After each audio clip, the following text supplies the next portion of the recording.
আলামিন গোটা জগৎ সাজাইলেন দুনিয়ার মানুষ একমাত্র তোমার খেদমতের জন্য।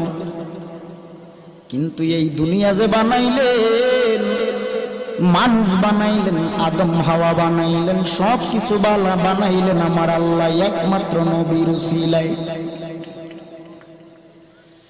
কে সেই নবী? আমার আদম হাওয়াকে আমার আল্লাহ জান্নাত থেকে বের করে দিলেন। বের করে দেওয়ার পর 300 থেকে 350 বছর যাব আদম হাওয়া কান্না করে আল্লাহর যত নাম আছে সব নাম নিয়ে কাঁদে।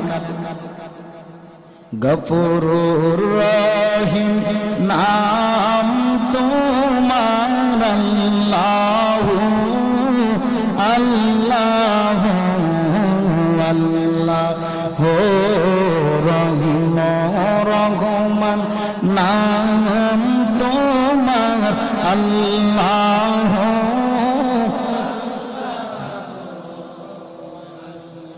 ও আল্লাহ, তোমার এমন কোন নাম নাই যেই নাম আমি আদম নবী তোমাকে ডাকি নেই।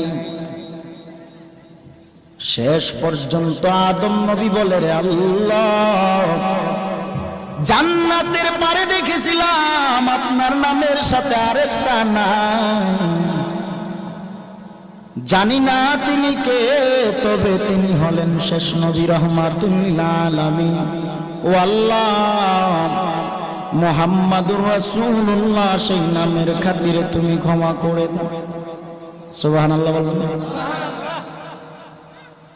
ওই নবীজির নাম মুবারক নিয়া আল্লাহর কাছে ক্ষমা চাওয়া মাত্র আল্লাহ বলে, রে আদম, অনেক দেরি করে ফেলেছো। জান্নাত থেকে যখন তোমাকে বের করে দেই তখনই যদি তুমি আমি আল্লাহর নামটা নিতা আর আমার বন্ধু নবীর নাম নিয়ে আমি আল্লাহর কাছে আরজি জানাইতা, এরে আদম 350 বছর কান্না করা লাগতো না। তোমার একবার যদি খালি আমার নবীর নামের দোহাই দিতা, এরে আদম, তোমাকে আমি আল্লাহ জান্নাত থেকে বের করতাম না। এরে নবীর উম্মতের দল, ও খাগালিয়ার মানুষ, কে সেই নবী আমার যেই নবীর জন্য গোটা জগৎ পাগল? আমরা মানুষ হইয়া ওই নবীকে চিনলাম না রে বাবা। কে সেই নবী আমার যেই নবীর মা নাই, বাবাও নাই? নবী কোনদিন মা হারা চিন্তায় এত পরিমাণ কাঁদে নাই, নবী বাবা হারা চিন্তায় এত পরিমাণ কাঁদে নাই যেই পরিমাণ নবী গুনাহগার উম্মতের মায়ায় কেঁদেছে। আর আজকে আমরা উম্মত হইয়া ওই নবীকে চিনলাম না, কেমন কপাল পোড়া আমরা। নবী শুধু কাঁদেনি না, নবী এখনো মদিনায় কাঁদেন।